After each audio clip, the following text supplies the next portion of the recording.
मध्य प्रदेश कांग्रेस अध्यक्ष जीतू पटवारी का कांग्रेसियों ने किया भव्य स्वागत। भाजपा सरकार और सरकार के मंत्रियों पर बरसे।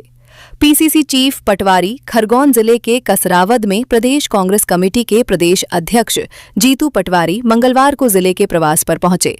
पटवारी सड़क मार्ग से जिले में पहुंचे, जिसके चलते मंडलेश्वर, कसरावद, खरगोन सहित अन्य स्थानों पर जगह जगह स्वागत सत्कार किया गया।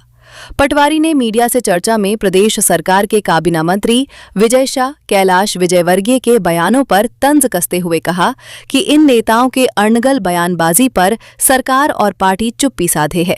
जनता के वोट लेने के बाद प्रदेश में हो रहे भ्रष्टाचार को अनदेखा कर रही है। उन्होंने रावण का उदाहरण देते हुए कहा कि रावण का अहंकार नहीं रहा तो बीजेपी का अहंकार भी ज्यादा दिन नहीं रहेगा। प्रदेश की जनता अपने खून पसीने की राशि का दुरुपयोग होते देख रही है। पटवारी इसके बाद भीकन गांव में बिंजलवाड़ा परियोजना को लेकर आयोजन सम्मेलन में हिस्सा लेने के लिए रवाना हुए। JTV न्यूज के लिए खरगोन से मोहम्मद यूसुफ खान की रिपोर्ट। हाँ पूछो सर। ऐसा है कि विजय शाह, जिनको कोर्ट ने कहा है कि उन पे मुकदमा अभी तक चला क्यों नहीं, इनको अभी तक मंत्री पद से हटाया क्यों नहीं। भारतीय जनता पार्टी लगातार अलग अलग तरीके से मंत्रियों के बयान, महिलाओं का अपमान भी करते हैं, सैनिकों का अपमान करते हैं, देश का अपमान करते हैं, फिर भी बीजेपी पे इसका असर नहीं आता। कोर्ट ने कहा कि इनका इस्तीफा लो, कोर्ट ने कहा इन पर मुकदमा चालू करो, तब भी बीजेपी के कान में जू नहीं रही। कैलाश विजयवर्गीय नगरीय प्रशासन मंत्री है, उन्होंने 24 मौतों पर पत्रकारों को गालियाँ दी, पर बीजेपी ने कोई कार्रवाई नहीं की।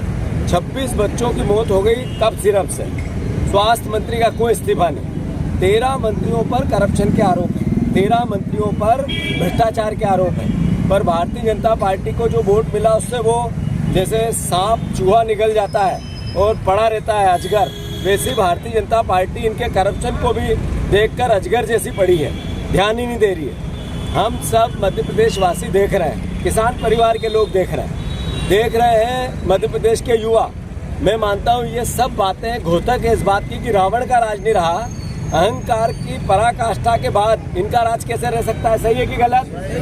तो इस बार फिर से सुभाष यादव के राज में जैसे कांग्रेस आती थी वैसी ही कांग्रेस आने वाली है। धन्यवाद। सर, ये खरगोन में टंटे मामा की मूर्ति में भी करोड़ों रुपए का घोटाला है। मैं मानता हूँ कि करप्शन और बीजेपी दोनों का चोली दामन का साथ। जब तक ये 50% पैसे खाए नहीं, कोई योजनाएं पूरी कर ही नहीं सकते हैं। भारतीय जनता पार्टी का, उनके नेताओं का, उनके छोटे छोटे पद पर रहने वाले लोगों का भी पेट बड़ा हो गया है, पर कार्यकर्ताओं का कुछ नहीं हो रहा है, वो भी वैसे ही दौड़ रहे हैं बीजेपी। तो मैं मानता हूँ ये प्रदेश की जनता देखे कि आपके खून पसीने का की लूट कैसी बीजेपी लग रही है, तो उसके लिए हम सबको एकजुट होकर लड़ना पड़ेगा। सही है कि गलत? JTV न्यूज से जुड़े रहने के लिए हमारी खबरों को लाइक और शेयर करें, हमारे चैनल को सब्सक्राइब करें और अपडेट रहे हर छोटी बड़ी खबरों से।